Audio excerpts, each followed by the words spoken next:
দিল যদি আল্লাহ উল্টায় দেয়, আল্লাহ যদি বলে নাফরমান এই পরিমাণ পাপ করছো, নারী, ছবি, জিনা, ব্যভিচার, মদ, জুয়া, অসভ্যতার, নোংরামি, অশ্লীলতার, বেহায়াপনি, যা হাইওয়ান, কুকুর, বিড়াল আর শুকর আর জানোয়ারের মতো খা, ঘুমা, পেশাব পায়খানা কর, নিজের লজ্জাস্থানের চাহিদা পূরণ কর বেঈমান, তবে আমি তোর কোনোদিন আর আলো দেখাবো না, আমার সেজদা দিতে দেব না, আমার আখিরাত আর কোনোদিন তোকে দেখাবো না, আমার জান্নাত আর দেব না, আমি আর কোনোদিন তোকে 50 বছর খা, 60 বছর আমার দুনিয়া খা, 70 বছর আমার খা, যারহুম ইয়াকুলু ওয়া ইয়াতামাত্তাউ ওয়া ইউলহিহিমুল আমাল ফাসাউফা ইয়ালামুন। আল্লাহ বলে, এই দুনিয়াবাসী, নাফরমান বেঈমান রে ছেড়ে দে, ওরে খাইতে দে, ওরে দুনিয়া ভোগ করতে দে, ওরে লম্বা লম্বা দুনিয়ার আশা পোষণ করতে দে, আমি তারে বুঝায় দেব কবরে আসলে প্রথম ঘন্টায়, প্রথম মিনিট, প্রথম আযাবের প্রথম মুহূর্তে পরে 70 বছর 1 সেকেন্ডে ভুলায় দেব, 1 সেকেন্ডে ভুলায় দেব, 1 সেকেন্ডে তোর 70 বছর নাফরমান আমি ভুলায় দেব। ফাসাউফা ইয়ালামুন কাল্লা সাউফা তা'লামুন সুম্মা কাল্লা সাউফা তা'লামুন। আল্লাহ বলে, বান্দা, আলহাকুমুত তাকাসুর, দুনিয়ায় ডুবে গেছো, দুনিয়া বাড়াচ্ছ, আরো দরকার দুনিয়া, ঠিক আছে বাড়াইতে থাকো, বাড়াও, নারী, ছবি, সুদ, ঘুষ, কিস্তি, মিথ্যা, ওজনে কম দেওয়া, 2 নম্বরই, 6 নম্বরই, বাড়াও বাড়াও নাফরমান, হাত্তা জুরতুমুল মাকাবির। আল্লাহ বলেন, এরই মাঝে একদিন পৌঁছে যাবা কবরস্থানে। আর কাল্লা সাউফা তা'লামুন, আর কবরস্থানে আসলেই আমি আল্লাহ তোমাকে বুঝিয়ে দেব তোমার উচিত ছিল কি, করেছিলা কি। তাফসীর আছে, কাল্লা সাউফা তা'লামুন ফিল কবরে সুম্মা কাল্লা সাউফা তা'লামুন ফিল আখিরাহ, আবার আখিরাতে হাসরের মাঠে আবার বুঝাবো। এজন্য হাত জোড় করে বলি, হাত জোড় করে, তুমি তোমারে মাইরা ফেলো না, তুমি তোমারে শেষ করে ফেলো না নওজোয়ান। এ কেমন জিন্দেগি আব্বা? একটা ছেলে দাঁড়ায় বলো, 365 দিন অসংখ্য ছেলে তোমরা বেনামাজি, নাফরমান, তোমাদের চেহারা দেখলে বোঝা যায় আল্লাহকে সেজদা দাও। হায় গাদ্দার, যার কপালে সেজদা নাই, তুই তো আল্লাহর দুশমন। তুই তো নবী সাল্লাল্লাহু আলাইহি সাল্লামের 23 বছরের চোখের পানির দুশমন নাফরমান। তোমার ভালোবাসা দিয়ে আমি করব কি? তোমার ভালোবাসা দিয়ে আমি করব? আমি তো ভোটে হারাইছি না। তোমার মহব্বত দিয়ে আমি করবোটা কি? তুমি আমার মহব্বত দিয়ে করবা কি? তুমি তোমার মতো, আমি আমার মতো, তাহলে আমার ভালোবাসা দিয়ে তুমি করবা কি? তোমার ভালোবাসা দিয়ে আমি করব কি? বলো না বাপ, ইনসাফ করো। হয় তুমি আমার দিকে আসো, নয় আমারে তোমার দিকে নাও, তাইলে না ভালোবাসা হবে। যার যে জায়গায় থাইকা ভালোবাসে কেমনি? তুমি আমার ভক্ত, কিসের ভক্ত? কেমনি, কোন যুক্তিতে? আপনার হুজুর, আপনার চুল একরকম, আমার চুল আরেক রকম, আপনার চলা একরকম, আমার চলা আরেক রকম, এটা নি ভক্ত? তাহলে এটা কি ধরনের মহব্বত বাবা? ইনসাফ করেন, রহম করেন, নিজের উপরে দয়া করেন, ছেলেরা বাপ দয়া করেন। এমন মালিক কেমনে ভুলে গেলা? একটা সেজদা দাও নাই আজকের সারা দিনে। দয়া করে আমি অনুরোধ করি, তোমরা চলে যাও। সারাদিনে যারা 1 ওয়াক্ত নামাজ পড়ো নাই, এই হাইওয়ান, মানুষ রূপী পশু, তুমি চলে যাও। যাও বাবা, চলে যাও। তোমার মতো নাফরমান না শুনলেও চলবে, যা বাইর হবে। এটা তোরা আল্লাহর দুশমন বেটা। যে কপালে সেজদা নাই, যে কপাল আল্লাহর সামনে নয় না, যে কপাল সেজদা দেয় না, তার চাইতে বড় গাদ্দার, তার চাইতে বড় গাদ্দার, তার চাইতে বড় গাদ্দার আসমানের নিচে জমিনের উপরে না। তোমার চাইতে নিকৃষ্ট আর কোন কেউ। তুমি আমার কথা রাগ করবা তো তুমি রাগ করলে কুত্তারে জিগাইও। কুত্তা, একটা কুত্তারে জিগাইসবে নামাজি, সেজদা যারা দিলা না, একটা কুত্তারে জিগাইও যে কুত্তা তুই সেজদা দিলি না কেন, তুই নামাজ পড়লি না কেন? তখন কুকুর বলবে, হে নাফরমান, আমারে আল্লাহ সেজদা দিতে বলে নাই, আমার উপরে নামাজ ফরজ নাই, আমারে আল্লাহ নামাজের যোগ্যতাই দেয় নাই, আমার মধ্যে সেজদার কোনো অনুমতি নাই, আমারে সেজদা দিতে আল্লাহ আদেশ করে নাই, এই জন্য আমি কুকুর সেজদা দেই নাই। কিন্তু তুমি মানুষকে আল্লাহ সেজদা দিতে বলছে, এরপরও তুমি সেজদা দাও নাই, অতএব তুমি আমি কুত্তার চাইতে নিকৃষ্ট বেটা। কুত্তা এই কারণে সেজদা দেয় না, তাকে আল্লাহ বলে নাই, তোকে বলছে নাফরমান, তোকে বলছে, তোকে সেজদা দিতে বলছে।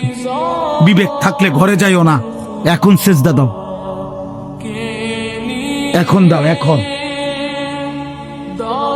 নাইলে মনে রাখবা ভাত খাইতে পারবা, দুনিয়া চলবে। দোস্ত, আল্লাহ যেহেতু কাফের বেঈমানের ভাত থামায় নাই, তোমারও থামাইতো না।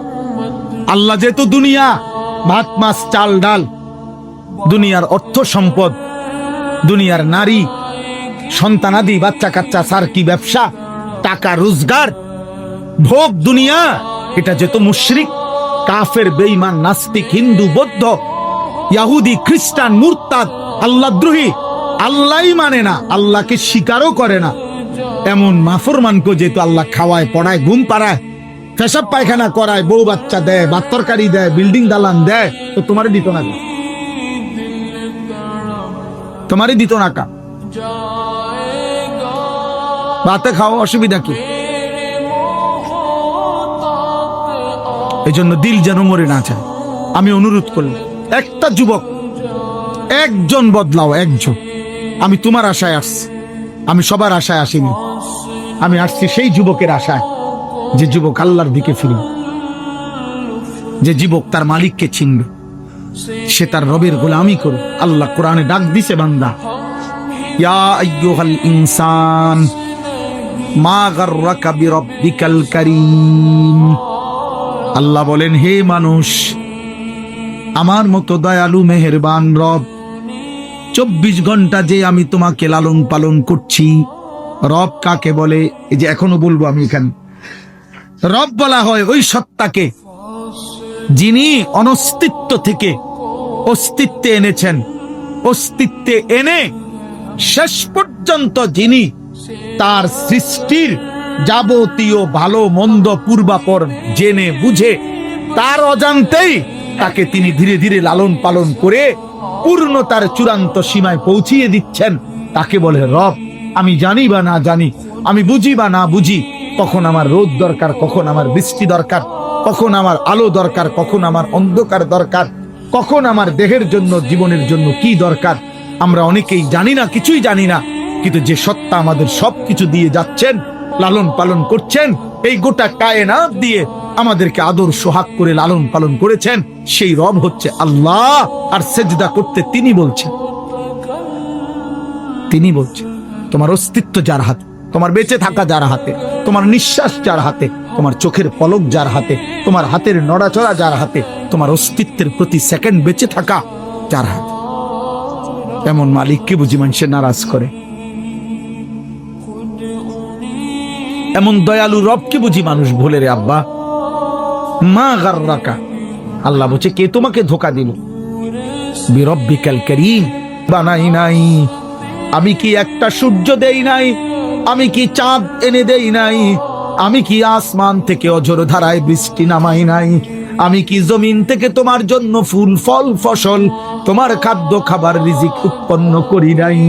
এত কিছুর বিনিময়ে বান্দা, আমি রব কি একটা সেজদা পাই না? বলো না বাপ, ওঠো না বাপ, উঠে দাও, উঠে দাও। তোমার মতো অকৃতজ্ঞ বসলে কি লাভ? আহা, অগণিত ছেলের চেহারা দেখলে বোঝা যায় নামাজের কোনো ছিটে ফোটা নেই, নামাজের কোনো ছিটে ফোটাও। কতদিন হয় নামাজ পড়ো না, জানো না? আহ, কি দেখছো এই পর্যন্ত? মোবাইল তোমাকে কি কি দিছে আব্বা? এই নারী নর্তকী, যে পৃথিবীর যত নারী দেখছো, ওই নর্তকীর কাছে কিচ্ছু নাই, ও তো যা ছিল দেখাই দিছে। ওই বেবিচারিণী নারী, ওই বেহায়া নর্তকী, যে তোমার এই মোবাইলে তোমার ছবি দেখছো, ওর কাছে তো কিচ্ছু নাই, ও তো যাচ্ছিল বিক্রি করে দিস। ও তো তার শরীর যৌবন টাকার মূল্যে বিক্রি করে দিস, ওর কাছে তো কিছু নাই। তুমি তো নারী দেখো না, ছবিও না, নারীর ছবির ছায়া। মোবাইলের স্ক্রিনে যেটা দেখা যায় সেটা নারী না, সেটা ছবিও না, নারীর ছবির ছায়া, নর্তকীর ছবির ছায়া। এটা ছবিও না, এটা ছায়া। ছায়া, এটা ছায়া ছবি কম, এটা ছায়া। মানুষ ছায়ার পিছনে দৌড়ায় বুঝি জীবন শেষ করে দিল, নিজের শরীর নাপাক করে দিলা, হারাম বীর্যপাত করলা, অশ্লীলতার মধ্যে ভেসে গেলাম, ধরলাও না, ছুইলাও না, ফাঁকে থেকে টাকাও শেষ, শরীরও শেষ, যৌবনও শেষ, চরিত্র শেষ, সমাজে ইজ্জতও শেষ। আমি এই এখনো বলে আসছি, আমি আমার কথা বলি ভাইয়া, আমি আমার সূরা ফাতিহার 4টা আয়াত করছি, তার তর্জমা বলেই শেষ করে দেব। কিন্তু ফাঁকি দিয়ে আমি একটা কথা বলি, ছেলেরা, আমার আব্বা, তোমরা মনে রাখো, কোন পাপীকে মানুষ মানুষ নামে ডাকে না, পাপের নামে ডাকে। আমার এই কথাটা আবার শোনো, বুঝো, কোন পাপীকে মানুষ মানুষ নামে ডাকে না, পাপের নামে ডাকে। অর্থাৎ কোন সুদখুরকে মানুষ আর মানুষ নামে ডাকে না, সুদখুর নামে ডাকে। কোন ঘুষখুরকে মানুষ মানুষ নামে ডাকে না, ঘুষখুর নামে ডাকে। কোন জুয়ারি, এই যে মোবাইলে যারা জুয়া খেলো, এই জুয়ারি তোমারে আর কোনোদিন মানুষ মানুষ নামে ডাকবে না, জুয়ারি নামে ডাকবে। কোন মদখোরকে মানুষ মানুষ নামে ডাকে না, মদখোর বলে মদখোর, নেশাখোর, গাঁজাখোর, পুট্টাখোর, বাবাখোর, ডাইলখোর, ইয়াবাখোর, হারামখোর। হারাম তোকে আর কোনোদিন এই পৃথিবী ইনসান নামে ডাকবে না, বলবে নেশাখোর, বলবে জুয়ারি, বলবে লম্পট, জিনাকার, বেবিচারী, চরিত্রহীন, বেহায়া। বেহায়া 100 বছর পরে, 100 বছর পরে হলো তোমার নাতিরে মানুষ বলবে তোর দাদা সুদখোর আছিল, তোর দাদা গ্রামে ধরা খাইছিল বেডির লগে, চিনি তোরে চিনি, তুই লম্বা কথা কইস না, যা। হ্যাঁ, আগামী 100 বছর পরেও তুমি তোমার ফ্যামিলিকে কলঙ্কিত করে গেল, বরবাদ করে গেল। চরিত্রহীন বন্ধু, পৃথিবী তোমাকে ভালো নামে স্মরণ করবে না, পৃথিবী তোমাকে ভালো নামে স্মরণ করবে না, জগৎ তোমাকে ভালো নামে মনে করবে না, ভালো নামে মনে করবেন। ইমাম শাফিঈ রাহমাতুল্লাহ আলাইহি বলছে, নারীর সাথে হারাম যে কোনো সম্পর্ক, হারাম, বিবাহ বহির্ভূত নারীর সাথে এই জিনা, তিনি বলছে এটা ঋণ, কর্জ, ঋণ, ঋণ। প্রিয় যুবক, মনে রাখো এটা ঋণ। তিনি বলছেন এটা হাওলাত, ঋণ, তুমি যেন ঋণ নিলা। অতএব তোমার ফ্যামিলির উনি বলছেন যে হে ইমানদার, মনে রেখো, তুমি যদি বিবাহ বহির্ভূত কোনো হারাম, জিনা কিংবা ব্যভিচার, হারাম কোনো নারীর সাথে সম্পর্ক করো, এই ঋণ তোমাকে তোমার পরিবারের কাউকে, আপনজনকে দিয়ে শোধ দিতে হবে। আল্লাহর কসম, এটা ইমাম শাফিঈ বলছে। তুমি যদি তওবা না করো, আল্লাহ যদি মাফ না করে, তো ফ্যামিলির কাউকে দিয়ে এটা শোধ দিতে হবে। এই জন্য আল্লাহর নবী সাল্লাল্লাহু আলাইহি সাল্লাম, এক যুবক যখন নবীজির কাছে বলছিল, ইয়া রাসূলুল্লাহ ইযান লি বিজিনা, আমাকে ব্যভিচার, জিনার অনুমতি দেন। নবীজি তাকে 5টা প্রশ্ন করছিল। আফাতুহিব্বুহু লি উম্মিক, আফাতুহিব্বুহু লি ইবনাতিক, আফাতুহিব্বুহু লি উখতিক, আফাতুহিব্বুহু লি আম্মাতিক, আফাতুহিব্বুহু লি খালাতিক। এই 5টা। নবী বলছিল, যুবক, তুমি কি চাও তোমার মায়ের সাথে কেউ জিনা করুক? যুবক বলছে না। বলছে তোমার মেয়ের সাথে কেউ জিনা করুক? যুবক বলছে না। তোমার বোনের সাথে কেউ জিনা করুক? যুবক বলছে না। তোমার ফুফুর সাথে কেউ জিনা করুক? যুবক বলছে না। তোমার খালার সাথে কেউ জিনা করুক? যুবক বলছে না। আল্লাহর নবী বললেন, ওয়ালান নাসু ইউহিব্বুনাহুম লিউম্মাহাতিহিম ওয়া আখাওয়াতিহিম ওয়া বানাতিহিম ওয়া আম্মাতিহিম ওয়া খালাতিহিম। তাহলে যুবক মনে রেখো, পৃথিবীর কোনো মানুষও চায় না তার মায়ের সাথে কেউ জিনা করুক, তার বোনের সাথে কেউ জিনা করুক, তার মেয়ের সাথে কেউ জিনা করুক, তার ফুফুর সাথে কেউ জিনা করুক, তার খালার সাথে কেউ জিনা করুক। তুমি যার সাথে ব্যভিচার করতে চাও, হারাম সম্পর্ক করতে চাও, সেও তো কোনো মানুষের মা, খালা, ফুফু, বোন, মেয়ে। তুমি সেটা কিভাবে করবা যুবক? আল্লাহর কসম, ওই যুবক বলছে, ইয়া রাসূলুল্লাহ, আমি কসম করলাম এমন ঘৃণ্য জঘন্য কাজ আমি আর কোনোদিন করব না, আপনি আমার জন্য দোয়া করে দেন। নবী তখন ওর জন্য দোয়া করছে, বুকে হাত দিয়া আল্লাহর নবী ওই যুবকদের জন্য দোয়া করছে। আমিও তোমাদের জন্য দোয়া করি, যদি কোনো যুবক সিদ্ধান্ত নাও হারাম নারী, হারাম ছবি দেখবা না, অশ্লীল দৃশ্য দেখবা না, হারাম কোনো মেয়ের সাথে সম্পর্ক করবা না, তো ওই দোয়া যেন আল্লাহ তোমার উপরও রাখে। নবী ওই যুবকের জন্য 3টা দোয়া করছে। আল্লাহুম্মা গফির যামবাহু, আল্লাহ এই যুবকের গুনাহগুলো মাফ করে দেন। ওয়া তাহহির কলবাহু, আল্লাহ যুবকের অন্তর পবিত্র করে দেন। ওয়া হাসসিন ফারজাহু, আল্লাহ যুবকের লজ্জাস্থানও পবিত্র করে দেন।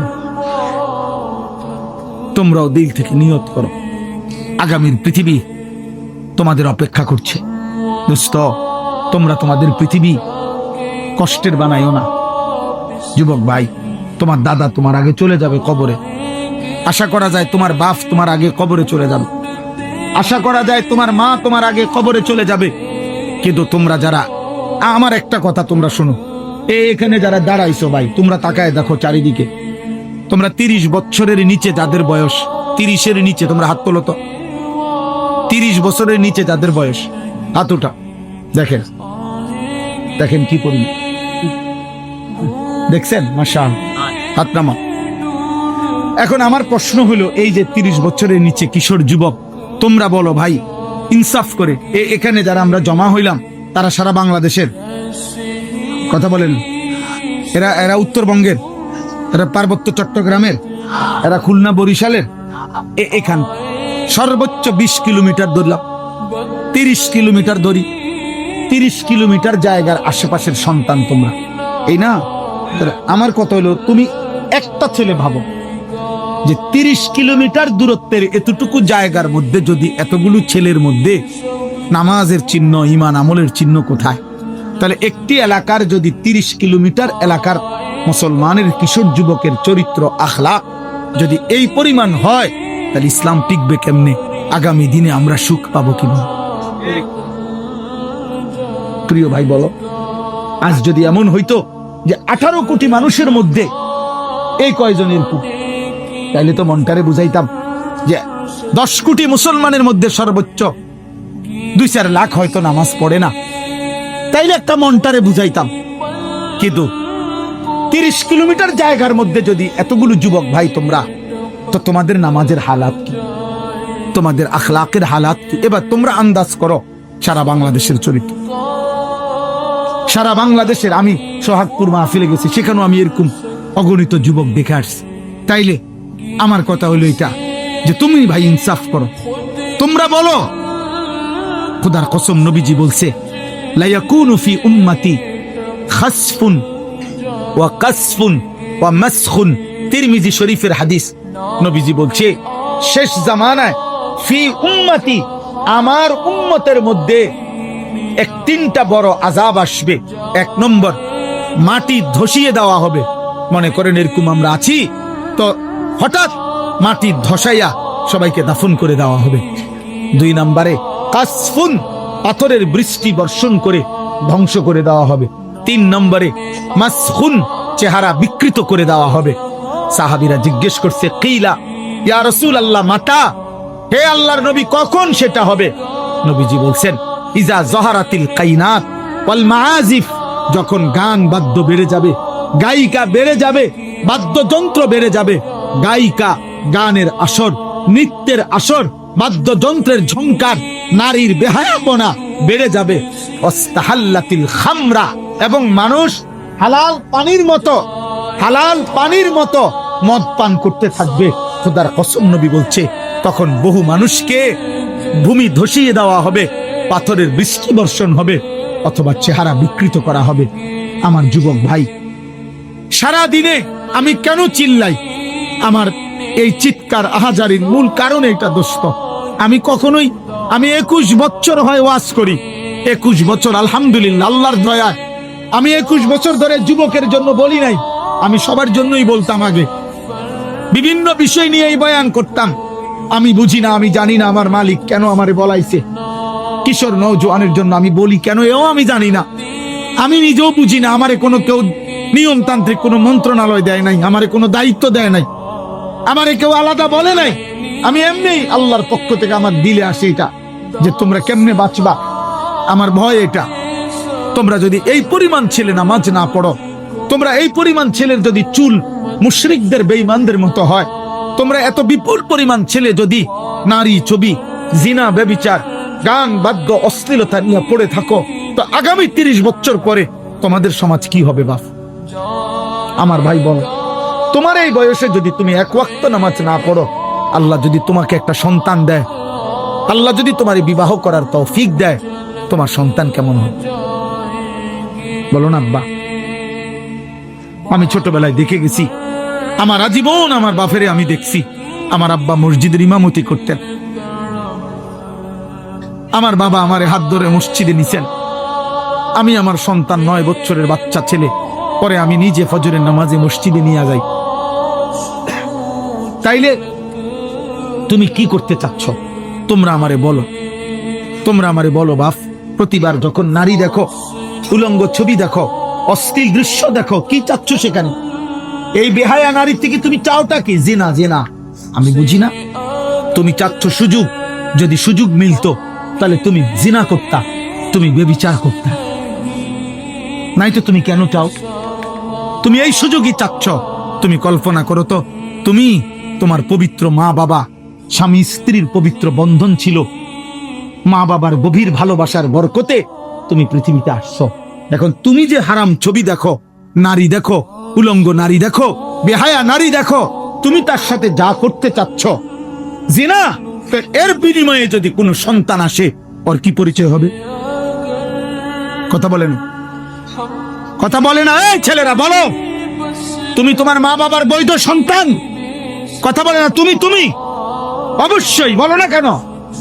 অবশ্যই তোমার মা বাবা, তোমার মা বাবা, তাহলে তুমি তোমার মা বাবার পবিত্র সন্তান, তুমি তোমার মা বাবার বৈধ সন্তান, তুমি তোমার মা বাবার বিবাহিত সন্তান। তাহলে তুমি যদি চরিত্রহীন হও, এই কোরআন ওয়াদা দিছে, খোদার কসম আল্লাহ বলছে, আয-জানি লা ইয়ানকিহু ইল্লা জানিয়াতান আও মুশরিকা। ওই হুজুর করে জিগাও, সূরা নূরের মধ্যে আছে, আল্লাহ বলছে কোন ব্যভিচারী পুরুষ, কোন যে কোনদিন 5 ওয়াক্ত নামাজ পড়ে না গত 10 বছরে, এমন ব্যক্তিকেও যদি জিজ্ঞেস করে যে ভাই বলেন তো নামাজ কয় ওয়াক্ত, তো সেও বলবে 5 ওয়াক্ত। কিন্তু এই জানার দ্বারা সার্থকতাটা কি? আজকে 30 বছর ধরে যে সুদ খায়, এমন একজন সুদখোর ব্যক্তিকেও যদি জিজ্ঞেস করেন যে ভাই বলেন সুদ খাওয়া কি, সেও বলবে সুদ খাওয়া হারাম। কিন্তু তার এই জানার দ্বারা ফায়দাটা কি? এই জন্য দোস্ত, আসলে কম বেশি কথা তো আমরা সবাই জানি, কিন্তু আমলে পরিণত হওয়া, এটাই হলো মূল সার্থকতা। এই ছেলে, তুমি মোবাইল ধরে রাখলা কেন? তুমি চলে যাও এখান থেকে। বেটা, তোমার জায়গায় একজন লোক বসতে দেই, তুমি ওঠো।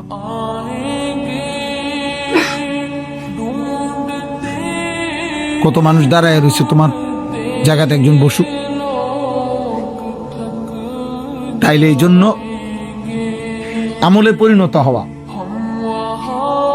এলেম তখনই এলেম হয় যখন তা আমলে পরিণত হয়, যখন তা বাস্তবায়ন হয়। মুফতি শফি রহমতুল্লাহ আলাই বলছেন, এলেম তখনই এলেম হয় যখন তা আমলে পরিণত হয়, আর নয়তো সেটা মালুমাত, অর্থাৎ এমনি জানে আর কি।